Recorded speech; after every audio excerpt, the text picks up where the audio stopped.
Hudhud ధాటికి విశాఖలో పారిశ్రామికం తీవ్రంగా దెబ్బతింది. కోలుకోలేని విధంగా నష్టపోయింది. అసలు పరిశ్రమలు కోలుకుంటాయా అన్న అనుమానాలను పటాపంచలు చేస్తూ మహా విపత్తు సంభవించిన 2 నెలలకే పనులు ప్రారంభించాయి. హుద్హుద్ నేర్పిన పాఠాలతో ఎలాంటి ప్రకృతి విపత్తునైనా తట్టుకోవడానికి తగిన జాగ్రత్తలతో సిద్ధమయ్యాయి.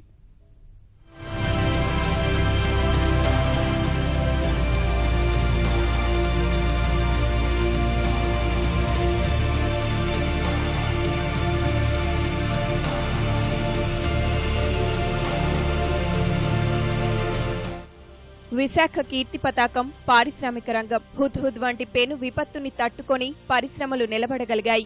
నగరాన్ని వణికించిన పెను తుఫాను ధాటికి పారిశ్రామిక రంగం తీవ్రంగా నష్టపోయింది. Vizag port, steel plant, HPCL, భెల్, ఎన్టీపీసీ వంటి పలు భారీ ప్రభుత్వ రంగ సంస్థలకు కేంద్రమైన విశాఖలో హుద్హుద్ వల్ల నష్టం కూడా ఆ స్థాయిలోనే జరిగింది. తీరాన్ని ఆనుకునే ఉన్న పోర్టు, హెచ్పీసీఎల్, స్టీల్ ప్లాంట్లకు భారీ ఆస్తి నష్టంతో పాటు ఉత్పత్తి నిలిచిపోయింది. వైజాగ్ స్టీల్ ప్లాంటుకు 300 కోట్ల రూపాయల నష్టం సంభవించింది. ఉత్పత్తి ప్రారంభం కావడానికి నెల రోజులు పట్టింది.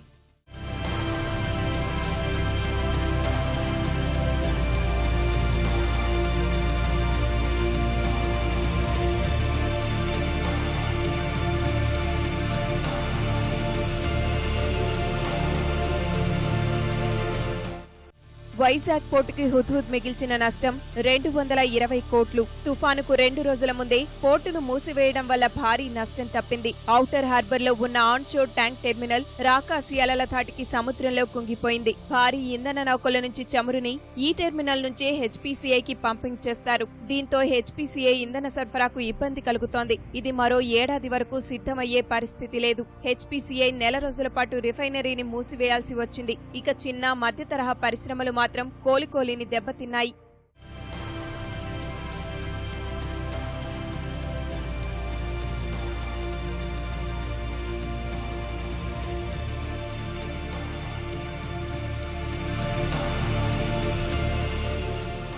పెను తుఫాను ఎంత తీవ్రంగా విరుచుకుపడినా విశాఖ పారిశ్రామిక రంగం అదే స్థాయిలో ఎదురొడ్డి నిలిచింది. వైజాగ్ పోర్టు 3 రోజుల్లో కార్యకలాపాలు ప్రారంభించింది. స్టీల్ ప్లాంటు, హెచ్పీసీఐలు నెల రోజుల్లోనే పనులు మొదలుపెట్టాయి. చిన్న మధ్య తరహా పరిశ్రమలు కూడా నిలబడగలిగాయి. పారిశ్రామికవేత్తలు ఏమాత్రం డీలా పడకుండా సంస్థలను పట్టాలెక్కించగలిగారు. విపత్తు నేర్పిన పాఠంతో మరింత జాగ్రత్తలు తీసుకుంటున్నారు. హుద్హుద్ ద్వారా నేర్చుకున్న ప్రధానమైన పాఠం జీవిత బీమా. పెద్ద పెద్ద పరిశ్రమలు బీమా లేకపోవడం వల్ల తీవ్రంగా నష్టపోయాయి. వైజాగ్ పోర్టుకు 220 కోట్లు నష్టం జరిగినా పైసా కూడా బీమా రాలేదు. ఇప్పుడు అన్ని విభాగాలను బీమా చేయిస్తున్నారు. తీర ప్రాంతంలోని పారిశ్రామిక నిర్మాణాలన్నీ 150 కిలోమీటర్ల గాలులను తట్టుకునేలా నిర్ణయించారు. హుద్హుద్ ప్రచండ మారుతం గాలుల తీవ్రత 270 కిలోమీటర్లు కూడా ఉండొచ్చని చూపించింది. ఇప్పుడు కొత్తగా చేపట్టే నిర్మాణాలను మరింత పటిష్టంగా నిర్మిస్తున్నారు. విపత్తులు సంభవించినప్పుడు అత్యవసర సేవలను ఎలా పునరుద్ధరించుకోవాలన్న దానిపై అవగాహన వచ్చింది.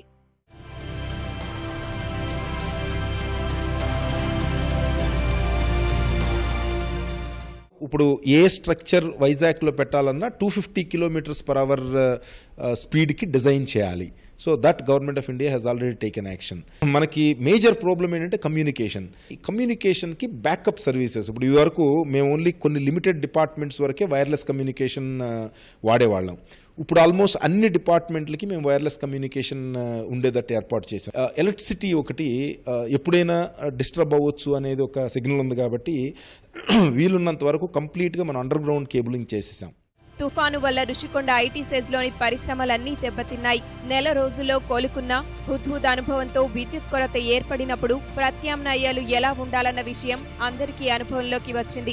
అయితే పరిశ్రమల మరమ్మతుల కారణంగా ఉద్యోగుల సంక్షేమం, ప్రభుత్వానికి కట్టాల్సిన పన్నుల విషయంలో యాజమాన్యాలు ఇబ్బందులు పడుతున్నాయి. ఈ విషయాన్ని ప్రభుత్వం పరిశీలించాలని పరిశ్రమల యజమానులు కోరుతున్నారు.